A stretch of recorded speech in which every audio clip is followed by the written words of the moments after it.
Hi, I'm Dream, and I'm sick right now. But before I got sick, I recorded the following video bits. This is Elliot. Elliot's taking care of me. This video demonstrates using the Akai Force step seek hardware button step sequencer aspect of the Akai Force as a means of controlling the automation function in the MockbaMod firmware that's part of Midiloop 4. This is essentially a way to chain together rows to make a linear playback of a project. This could be expanded to include clips, but it gets a lot more complicated there. So this is really mostly useful for if you use the rows to make your song in a linear fashion, where each row is a new part or an extension of the previous part. So, without any further ado, here it is.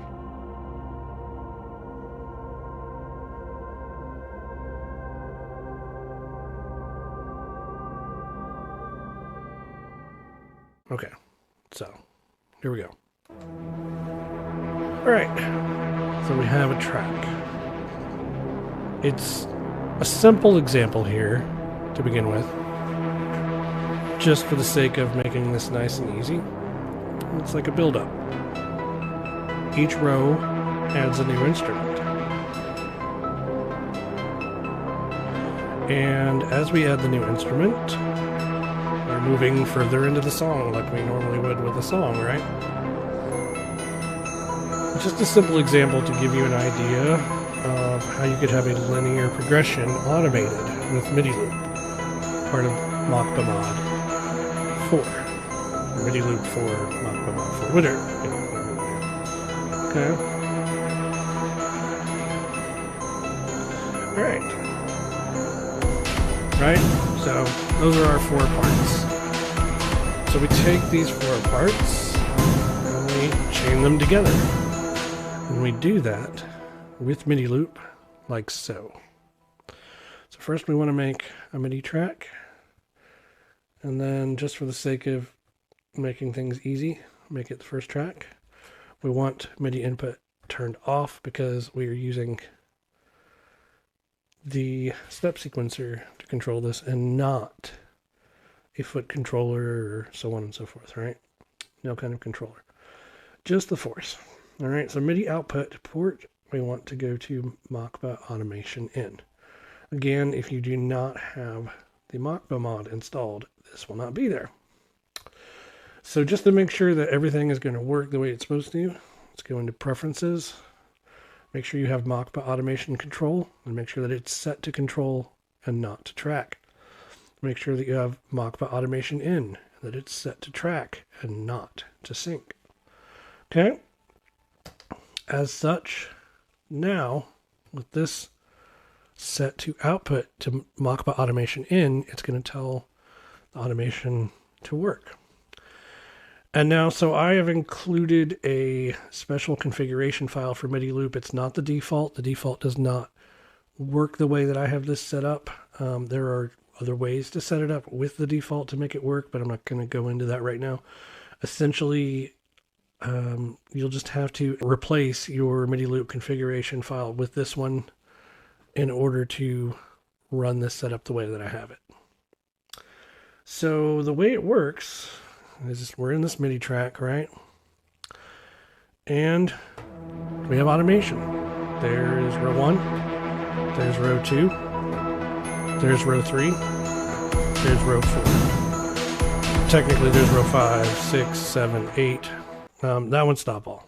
Okay, so it's not doing anything because it's on 5. But if we go up, oops, wrong one, up, and then we hit that, then we're there. So we have full control of where everything is, and so we can now automate that. So we'll start by, first of all, we're going to hit mute on that track because we don't want to accidentally jump around to different rows while we're trying to tell it what to do.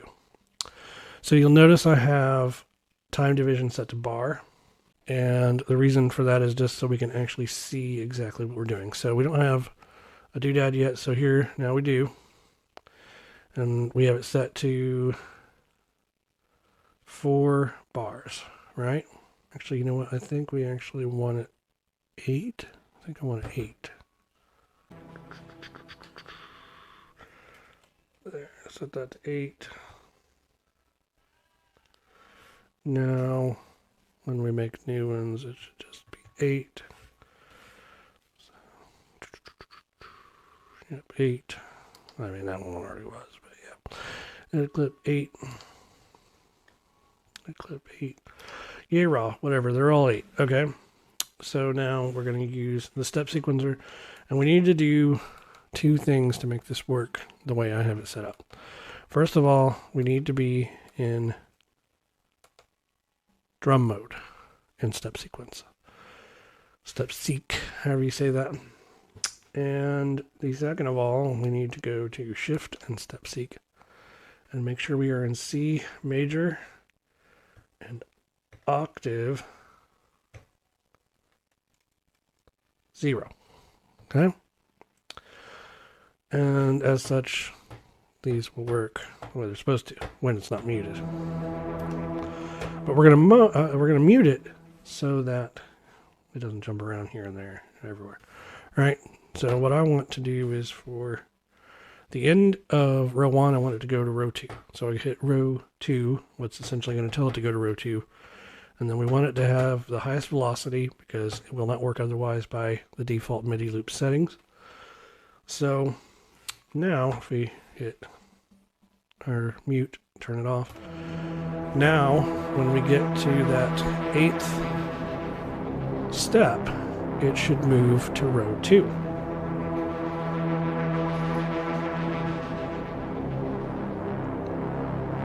There we go.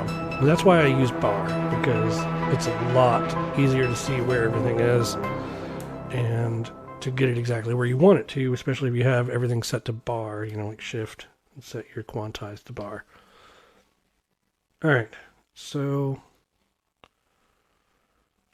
we did the first one. Let's hit mute again. So for row 2, we want to go to row 3.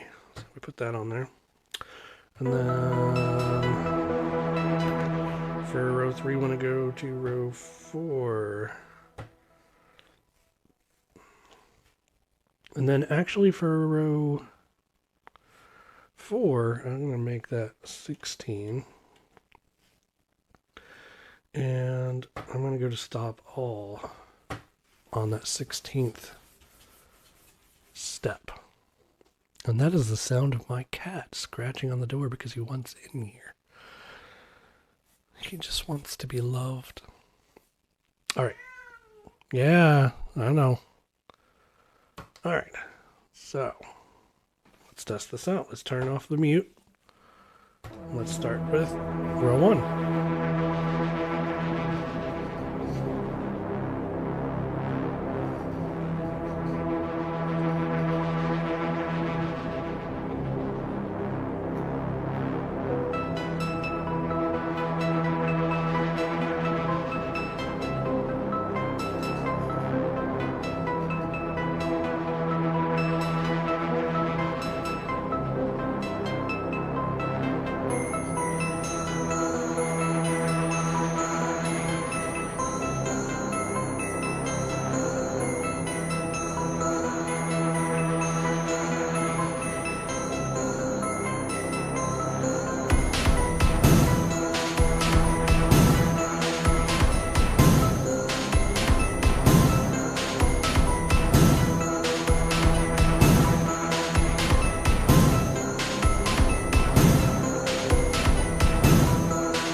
And there we go.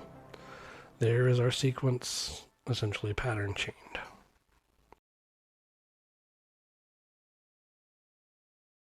All right, so now what we're going to do is we're going to demonstrate moving from the first page to the second page. So as you can see, I've added more clips of audio, more parts, more rows, and I've added a couple on the second page.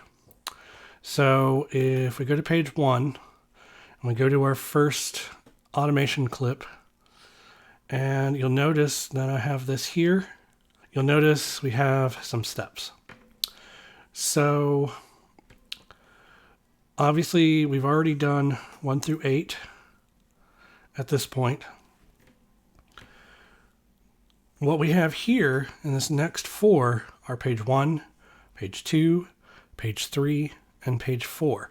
So right now, obviously, we're on page 1. So you'll notice that the second to last step is when it is set to go to page 2. The penultimate step, if you will. Penultimate, as in second to last, not the ultimate, the penultimate. Anyway, and then you will notice that right after that, on the very last step, it's playing the first launch again. So what it's doing is, first, it's taking it to page 2, right before the end of this clip. And then, at the very end of this clip, it's launching row 1, which, once it's done that, will be on page 2. So let me show you. So, page 2. There's our first row of page 2. So let's see that in action with the actual automation running it. So it plays through here.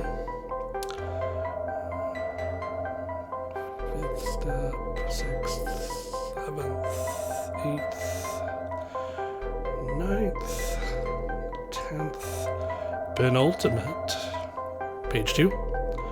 And then row 1 on page 2.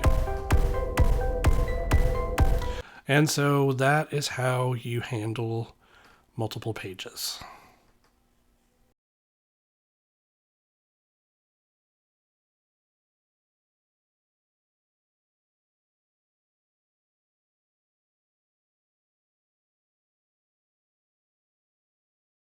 These are the random buttons.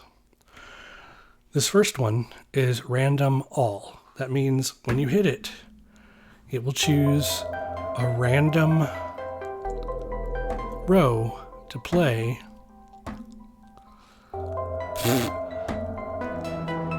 from any of the 8 rows. Only the 8 rows on that page, though. But any of the 8 rows. The second button is random 1 to 4. So it will only randomize between the first 4 rows. Like so.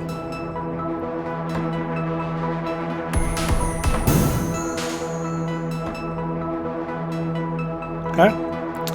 And lastly, we have random 5 to 8, which, just like the last one, only does 4 different rows, but in this case it's 5, 6, 7, and 8. So, there.